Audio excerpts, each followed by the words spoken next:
The morning was beautiful at Kensington Palace. The sun was bright and warm, and it made long shadows on the green grass outside. But inside the palace, the air felt cold and heavy. Something bad was about to happen. Princess Charlotte could feel it in her bones. Charlotte was 23 years old. She had long brown hair and kind eyes that usually smiled. But today, her eyes were worried and sad. She wore a simple blue dress, and her hand shook a little as she walked down the long hallway of the palace. Her shoes made soft sounds on the marble floor. Click, click, click, the only sound in the quiet hallway. She had received a message 1 hour ago. Her grandmother, Queen Catherine, wanted to see her right away. It said, "Emergency family meeting." Those words scared Charlotte very much. Emergency meetings were never good news. When Charlotte was a little girl, emergency meetings meant something important had gone wrong. Maybe someone was sick. Maybe someone had done something bad. Her heart beat fast as she walked toward the Queen's private room. The guards stood along the walls. They wore their dark uniforms and stood very still. They did not smile or talk. They just watched everything with serious eyes. Charlotte had known these guards her whole life. But today they looked different. They looked tense. They knew something bad was coming too. Finally, Charlotte reached the big wooden door. 2 guards stood on each side. One guard opened the door for her, and she walked inside. The Queen sat in a tall chair by the window. The sunlight fell on her white hair and made it shine like silver. Queen Catherine was 81 years old, but she was still beautiful and strong. She had ruled this country for a very long time. She had seen wars and peace, sadness and happiness. Nothing surprised her anymore. Her face was calm and controlled, like a person made of stone. The Queen's secretary and a few old men in expensive suits sat around the table. These were the Queen's advisors. They made important decisions about what the Queen should do. When Charlotte entered, they all looked at her.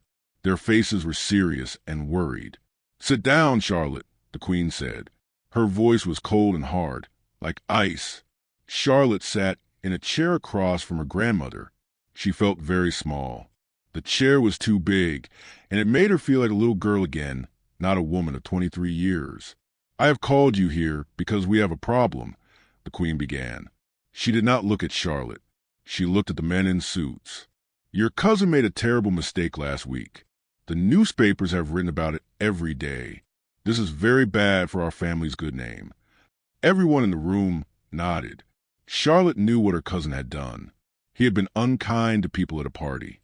He had said mean things. The newspapers had written angry stories about it. The Queen continued, "The public is angry with our family right now. People do not trust us. They think we are bad people. They think we do not care about anything except money and power." One of the men in suits spoke up. "Your Majesty, we must be very careful right now. One more mistake could hurt the family very badly. The people are watching everything we do." The Queen nodded slowly. Then she finally looked at Charlotte. Her eyes were sad and disappointed. "I have made a decision," the Queen said. "You will not attend the charity event next week." Charlotte's heart dropped. She felt like someone had pushed her off a very high place. "But, Grandmother," Charlotte said quietly, "I promised them. I promised the children." "I do not care about promises," the Queen said. Her voice was like a knife. "The charity event is for sick children. The newspapers will come. They will take pictures and write stories. And if anything goes wrong, if you say one wrong thing, if you make one mistake, the newspapers will say it is because we do not care about sick children. They will say the royal family is heartless." Charlotte felt her eyes fill with tears. "But, Grandmother, those children, they don't have much time. Some of them are very sick. They are counting on me. They will have many volunteers," the Queen said. She looked away from Charlotte now. "They do not need you, but I need you to protect this family's honor. You will stay in the palace for 1 month. You will not go out in public. You will not speak to the newspapers. You will not do anything that could embarrass us." The room was so quiet. No one breathed. No one moved. Even the guards outside the door seemed to hold their breath. Charlotte looked at her grandmother's face. She had always loved Queen Catherine. The Queen had been kind to her when she was young. The Queen had taught her about duty and honor. The Queen had told her that being royal meant something. It meant helping people. It meant being brave. But now the Queen was asking her to hide. The Queen was asking her to break a promise to children who were sick and scared and lonely. Charlotte thought about the children she had met at the hospital. There was a little girl named Emma who was only 7 years old. Emma had a disease that made her very weak. When Charlotte had visited before, Emma had held her hand very tight and said, "Will you come to the big party? I want everyone to know that a real princess cares about me." Charlotte had promised. She had promised Emma. She had promised all of them. The Queen stood up from her chair. This meant the meeting was finished. No one could talk to her after she stood up. This was the rule. "You are dismissed," the Queen said. "You will do what I have told you to do. This is not a discussion. This is an order." The men in suits gathered their papers. They looked uncomfortable. They knew the Queen was making a mistake. But they said nothing. No one ever spoke against the Queen. Charlotte stood up slowly. Her legs felt weak. She looked at her grandmother one more time. The Queen would not look at her. The Queen looked out the window at the bright sun and the green grass, as if her granddaughter did not exist anymore. Charlotte turned and walked to the door. Her heart was breaking. Her mind was racing. She had a choice to make. A big, scary, impossible choice. As she walked out into the hallway, she knew that something was about to change. Something inside her was breaking free. Something inside her was about to become very brave. But she did not know that yet. She only knew that she could not obey this order. She could not break her promise. She could not let fear win, even if it meant standing against the Queen herself. Charlotte walked down the long hallway of the palace, and her mind was on fire. She could not think about anything except what the Queen had said. The words kept repeating in her head like a broken record. "You will not attend a charity event. You will stay in the palace. This is an order." She walked past the guards, and they did not stop her. They did not speak to her. They just watched with their serious eyes as she passed. When she reached her room, Charlotte closed the door and sat on her bed. The room was very beautiful. It had a big window that showed the gardens of the palace. There were paintings on the walls and flowers in pretty vases. But today, the beautiful room felt like a cage. The palace felt like a prison. Charlotte thought about what would happen if she disobeyed the Queen. She could lose everything. She could be punished. The newspapers would write mean things about her. People would say she was a bad daughter of the royal family. But then she thought about Emma, the little 7-year-old girl at the hospital. Emma had been so happy when Charlotte had promised to come to party. The little girl had made a picture for her. It was a drawing of a princess and a little girl holding hands. Emma had said, "This is us, Princess Charlotte. We are best friends now." How could Charlotte break Emma's heart? How could she tell that little girl that a princess's promise meant nothing? Charlotte picked up her phone and opened a message from the hospital coordinator. The message was from 3 days ago. It said, "Dear Princess Charlotte, all the children are so excited to see you at the charity party. Little Emma has drawn 10 pictures of you. She has told everyone she knows that you are coming. You have made so many children feel happy and loved. Thank you for caring about us." Charlotte read the message 3 times. Her heart was breaking into 1,000 pieces. She thought about her grandmother. She loved the Queen very much. Queen Catherine had always been there for her. The Queen had taught her about duty and honor and doing the right thing. But now the Queen was asking her to do something that felt very wrong. Charlotte stood up and walked to her mirror. She looked at her own face. She saw a young woman with tired eyes and a sad mouth. Then she asked herself a question that changed everything. What would a real princess do? The answer came to her immediately. A real princess would keep her promise. A real princess would help the children. A real princess would not hide because she was afraid of what the newspapers might say. Charlotte took a deep breath. She made a decision. It was the biggest decision of her life. She would disobey the Queen. The next morning, Charlotte put on a beautiful red dress. It was a special dress that she had planned to wear to the charity party.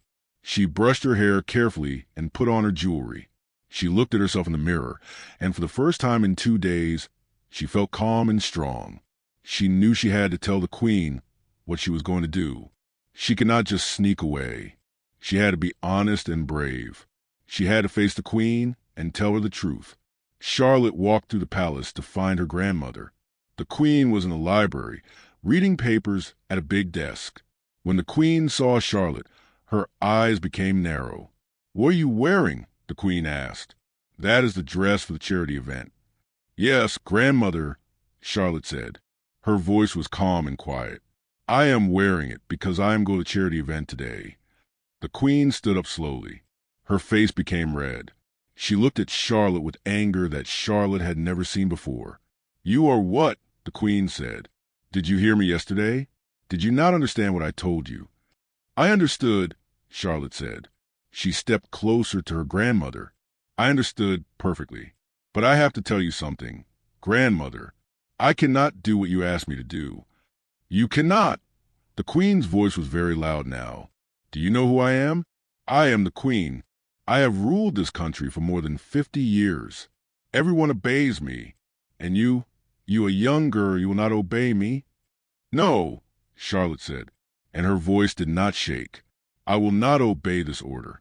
The queen looked like she could not believe what she was hearing. Her mouth opened, but no words came out. Charlotte continued, "I love you, grandmother. I respect you more than anyone in the world. But I also love those children at the hospital. I made them a promise. I promised that I would be there for them." "You will embarrass this family," the queen shouted. "The newspapers will destroy us." "Maybe they will," Charlotte said, "but those children will feel loved. Emma will feel like a princess cares about her. And grandmother, that is more important than what the newspapers say." The queen sat back down in her chair. She looked very old suddenly, very tired. "Do you understand what you are doing?" The queen asked quietly. "Do you understand that you are challenging my authority?" "Yes," Charlotte said. "I do understand. And I am sorry, grandmother. I am sorry that I have to do this. But I have to do it anyway."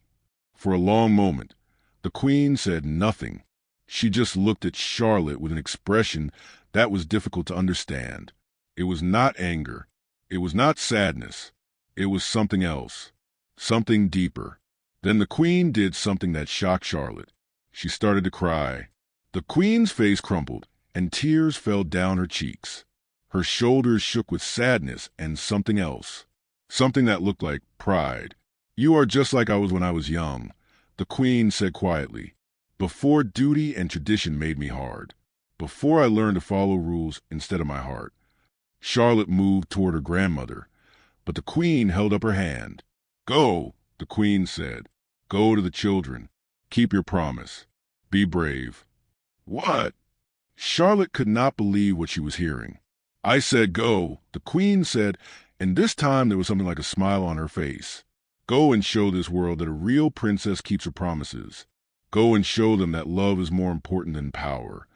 Charlotte ran to her grandmother and hugged her tight. The queen held her granddaughter for the first time in many years. When they separated, the queen looked at Charlotte with new eyes full of hope and love. "I am proud of you," the queen said. "I am very proud of you." The sun was shining brightly as Charlotte's car drove through the streets of London. She sat in the back seat, watching the people on the sidewalks. Some of them saw her car and waved. They did not know what she had just done. They did not know that she had defied the queen.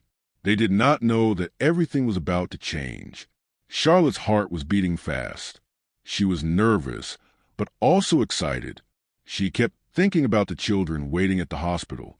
She thought about Emma, the little 7-year-old girl who had made pictures of her.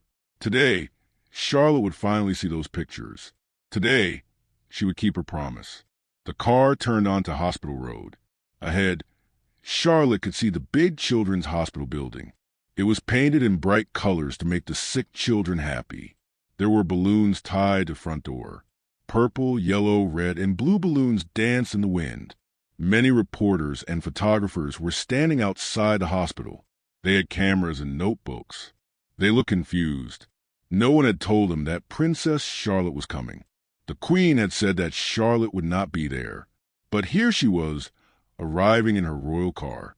The photographers started shouting and taking pictures as soon as they saw the car. Click, click, click.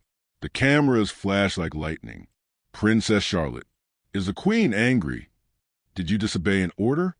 Why are you here when you were told to stay away? Charlotte heard all their questions, but she did not stop. She walked straight toward the hospital entrance. The guards who had come with her made a path through the reporters. Inside the hospital, it was quiet and peaceful. The walls were painted with pictures of stars and rainbows. Soft music was playing. Children's laughter could be heard from the party room down the hallway. A nurse saw Charlotte, and her face became very surprised. Princess Charlotte, we did not think you were coming. I know, Charlotte said with a smile, but I promised the children, and a promise is very important. The nurse led Charlotte to the big party room. When the children saw her, they started screaming with happiness. Their weak, sick bodies suddenly seemed to have new energy. Little Emma ran toward Charlotte as fast as her tiny legs could move. You came. You came. You really came. Emma was crying tears of happiness. She jumped into Charlotte's arms, and Charlotte held her tight. I promised, Charlotte whispered, and I always keep my promises. The other children crowded around Charlotte. There was a boy named Marcus who was 12 years old. He had been in the hospital for 2 years. He had no hair because of his medicine, but he had the biggest smile on his face. I knew you would come, Marcus said. I told all the other kids that a real princess would never break a promise. Charlotte knelt down so she could look into his eyes. You were right, Marcus. A real princess never breaks a promise. For the next 3 hours, Charlotte spent time with every single child. She looked at all of Emma's pictures. She drew pictures with the children. She danced with them. She listened to their stories. She held their hands. She made them feel like the most important people in the world. She met a 5-year-old boy named Tommy who had a disease that made him very tired. Tommy could only sit in a special chair because he could not walk. But when Charlotte sat next to him and listened to him tell stories about his favorite cartoon characters, Tommy's face was so full of happiness that it seemed to shine like the sun. An old doctor watched Charlotte with tears in his eyes. He turned to another nurse and said, In 40 years of working at this hospital, I have never seen children this happy. Princess Charlotte has given them more medicine than any doctor could. Outside the hospital, the reporters were going crazy. They were calling their newspapers and television stations. The story was spreading across the country. A princess had defied the queen. A princess had broken an order to help sick children. It was the biggest news of the year. The newspapers started writing headlines like, Princess Charlotte's brave stand, and love beats duty, and a real princess keeps her promises. But something unexpected happened. Instead of being angry at the princess, the people of the country loved her for it. Thousands of people sent her messages of support. People said that Charlotte was a real hero. People said that she had taught the world an important lesson about what really matters. At the end of the party, Charlotte sat with all the children in a big circle. She held Emma's hand on one side and Marcus's hand on the other side. I want to tell you something very important, Charlotte said. I made a promise to come here today. Even when it was difficult, even when I was afraid, I came because you are important. You are all very important. Emma looked up at her with big eyes. Are we your best friends now? Yes, Charlotte said. You are my best friends. And I want you to know something. You are stronger than any king or queen. You have more courage than any warrior, because you're fighting a war inside your bodies every single day, and you are still smiling. You are still laughing. You are still kind to each other. That makes you the real royalty. The children hugged Charlotte so tight that she could barely breathe, but she did not care. She held them all and let them know that they were loved. When it was time to leave, the children did not want to let her go. Emma cried and hugged Charlotte one more time. Will you come back? Emma asked. I will come back every month, Charlotte promised, and I will bring my grandmother with me next time. The children's eyes became huge. The queen? The real queen is coming. Yes, Charlotte said, because she wants to meet the bravest children in the whole kingdom. As Charlotte's car drove away from the hospital, she looked back through the window. All the children were standing at the window, waving goodbye. Their hands moved up and down, and their smiles were bigger than the moon. When Charlotte arrived back at the palace, the queen was waiting for her in the hallway. The queen's face was calm, but her eyes were shining with something bright and beautiful. "How was it?" the queen asked. "It was perfect, grandmother," Charlotte said. "It was the best day of my life." The queen smiled a real smile, the kind that made her look young again. She reached out and held her granddaughter's hand. "I am so very proud of you," the queen said. "You have reminded me why we are royal. It is not about power or rules. It is about love." That night, the newspaper headlines told the whole story to the world. But the most important part of the story was not about the princess who defied an order. The most important part was about a young woman who had the courage to choose love over fear. And that courage would change everything. The next morning, Charlotte woke up to the sound of many people outside the palace gates. She went to her window and looked down. There were hundreds of people standing there. Some were holding signs. Some were taking pictures. Some were just standing quietly. Charlotte read some of the signs from her window. They said things like, "We love Princess Charlotte, and Charlotte is a real hero," and "Follow your heart, not the rules." Charlotte's phone was buzzing constantly. Messages were coming in from all over the world. People were sending her love and support. Newspapers in America, France, Germany, Japan, and many other countries had written stories about her. Television stations were showing pictures of her at the hospital with the sick children. There was a knock on Charlotte's door. She opened it and found her grandmother standing there. The queen was wearing a beautiful blue dress and her crown.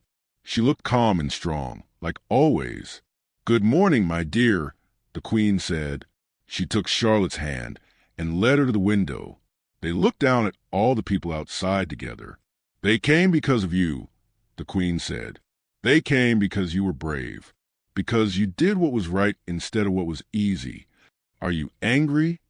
Charlotte asked quietly. "About all of this?" The queen turned to look at her granddaughter. Her old eyes were full of something deep and meaningful. "No," the queen said. "I am not angry. I am learning something very important.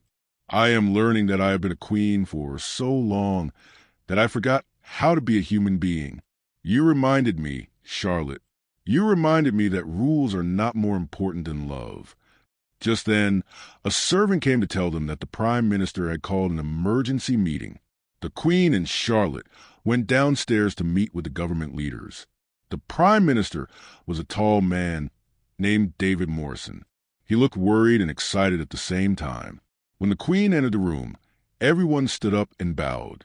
"Your Majesty," the Prime Minister began, "I have news about Princess Charlotte's actions yesterday. The public response has been extraordinary." He showed them papers from different newspapers. The headlines were huge and bold. "Princess Charlotte changes everything, and the royal family shows they care, and courage of a princess inspires millions." "The interesting thing," the Prime Minister continued, "is that instead of damaging the family's reputation, it has actually helped it. People are saying that the royal family finally understands what real service means."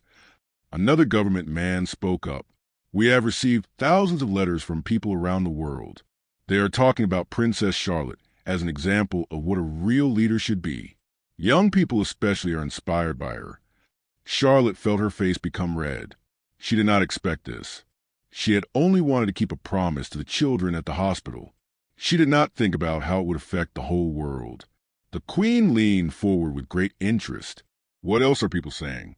"Well, Your Majesty," the Prime Minister said carefully, "many people are saying that the royal family should become more human, more connected to the ordinary people.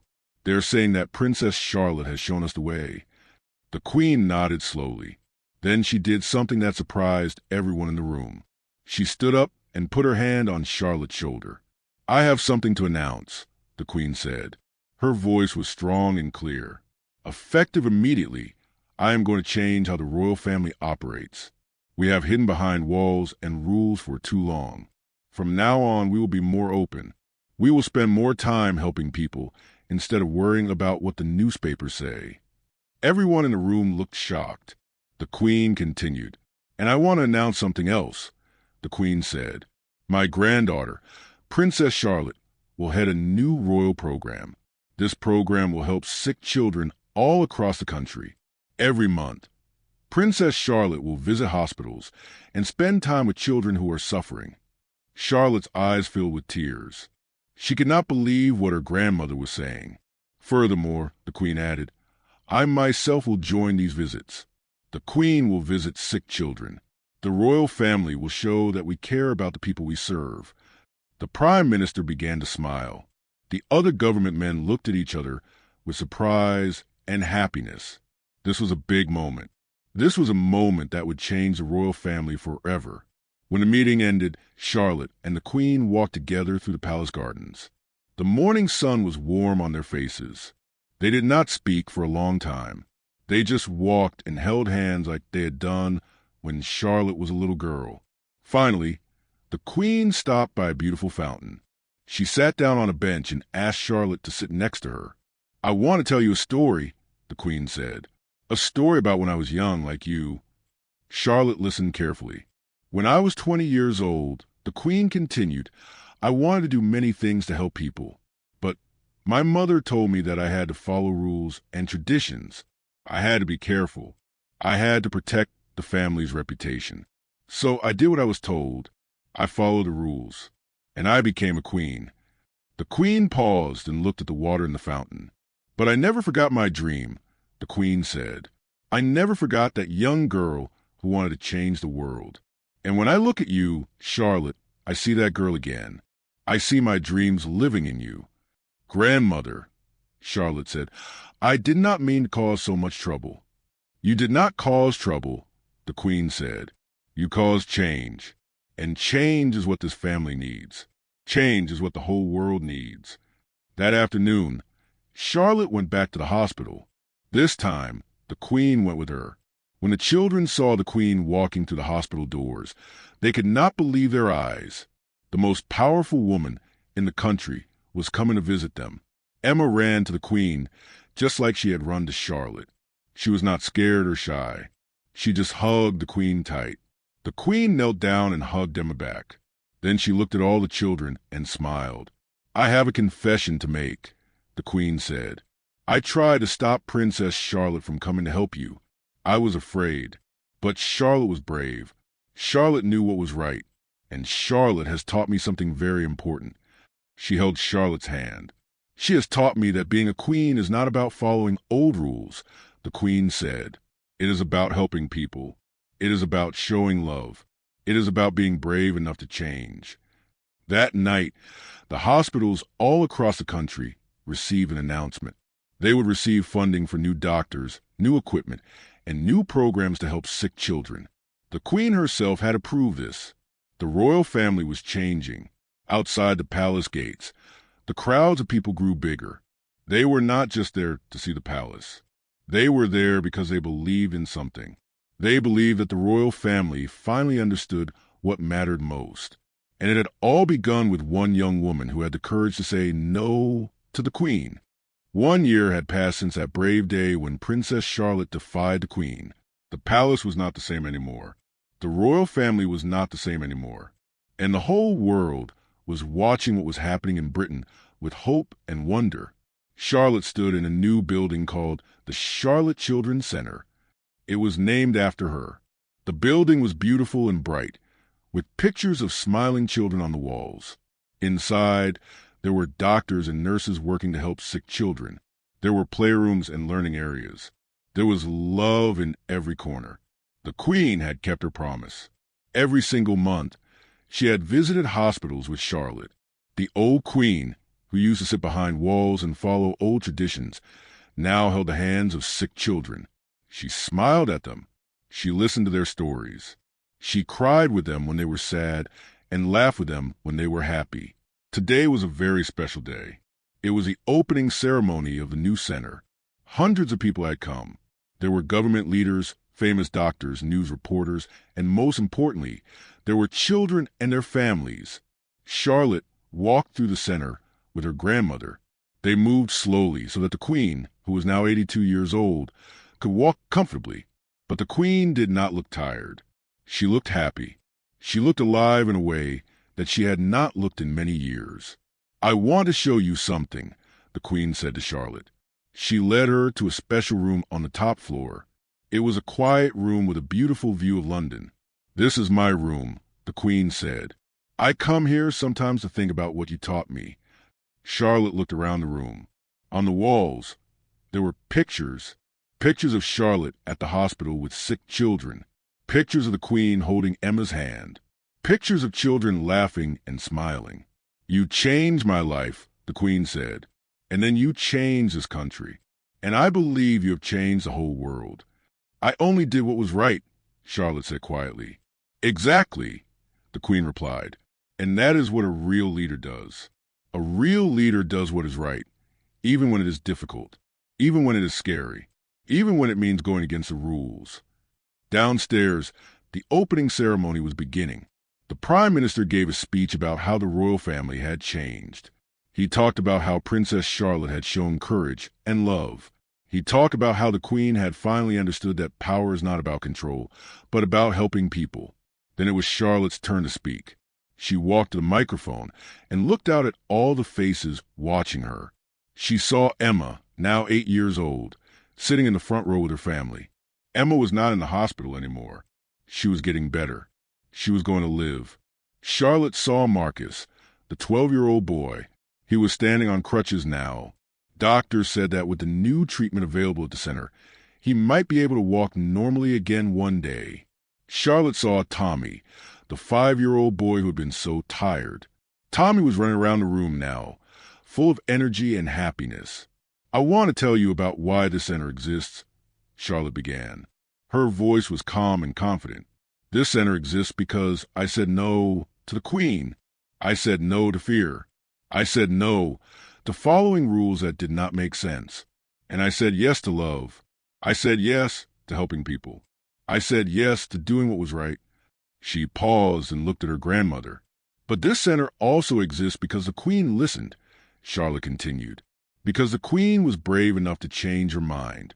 Because the Queen was wise enough to understand that being a leader is not about being powerful.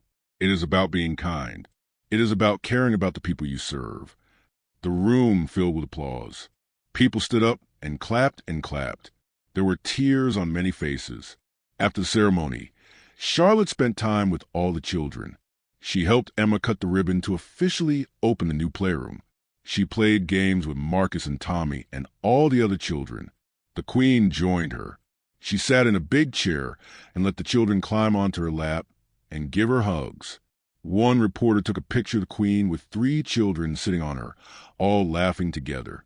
That picture would become famous around the world. People called it the Queen who learned to love. As the sun began to set, Charlotte and the Queen sat together in the garden of the center. They watched the children playing and laughing. The children's laughter was like music. It was the most beautiful sound in the world. "I have been thinking," the Queen said, "about what will happen after I am gone. I will not live forever, Charlotte. Eventually, someone else will become Queen." "Do not talk like that, grandmother," Charlotte said. But she held the Queen's hand tight. "I must talk about it," the Queen said, "because I want to make sure that what we have started here continues. I want to make sure that the next Queen, whoever that may be, remembers that love is more important than power." The Queen turned to look at Charlotte. "I want you to promise me something," the Queen said. "I want you to promise that you will always remember this year. Remember how you were brave. Remember how you helped people. Remember how you changed the world. And when the time comes for you to have power and responsibility, I want you to use it to help people, not to control them." "I promise, grandmother," Charlotte said. And she meant every word. That night, the news spread across the entire world. "Royal family opens new children's center," the headline said. But more importantly, the story showed something deeper. It showed that people could change. It showed that families could change. It showed that love was stronger than tradition. Young people everywhere were inspired by Charlotte's story. They started standing up for what they believed in. They started being brave. They started helping people instead of following rules that did not make sense. 5 years later, Charlotte was 28 years old. She had become the most popular member of the royal family. She had opened 5 more children's centers across the country. She had helped thousands of sick children feel loved and cared for. The Queen was now 87 years old. She was still visiting hospitals with Charlotte, but she did it more slowly now. Her body was getting older, but her heart was getting younger every day. One day, the Queen called Charlotte to her private room again. This time, the Queen gave her a special box. "Open it," the Queen said. Inside the box was a crown. It was small and delicate, made of gold and beautiful stones. "This crown belonged to my grandmother," the Queen said. "She wore it when she was a young queen. It is yours now, Charlotte, but not because you will wear it as a queen. It is yours because you have already shown that you are a real queen, a queen of hearts, a queen who lead with love." Charlotte cried happy tears. She hugged her grandmother tight. "I love you, grandmother," Charlotte said. "Thank you for letting me change the world." "I love you too, my brave girl," the Queen said. "You did not just change the world. You changed me, and that is the greatest gift anyone could ever give me." 20 years later, Princess Charlotte was teaching a class of young people at a university. She was teaching them about leadership and courage. A student raised their hand and asked, "Princess Charlotte, what is the most important thing a leader needs to know?" Charlotte smiled. She thought about her grandmother, who had passed away peacefully in her sleep 10 years ago. She thought about Emma, who was now 28 and working as a doctor at the Children's Center. She thought about all the children whose lives have been changed by love and courage. "The most important thing," Charlotte said, "is to remember that power without love is nothing, but love with courage can change the entire world." The students listened carefully, and they understood. They understood that this was not just a lesson about leadership. This was a lesson about being human. This was a lesson about the power of saying no to fear and yes to what is right. And that lesson lived on generation after generation, changing the world one brave heart at a time.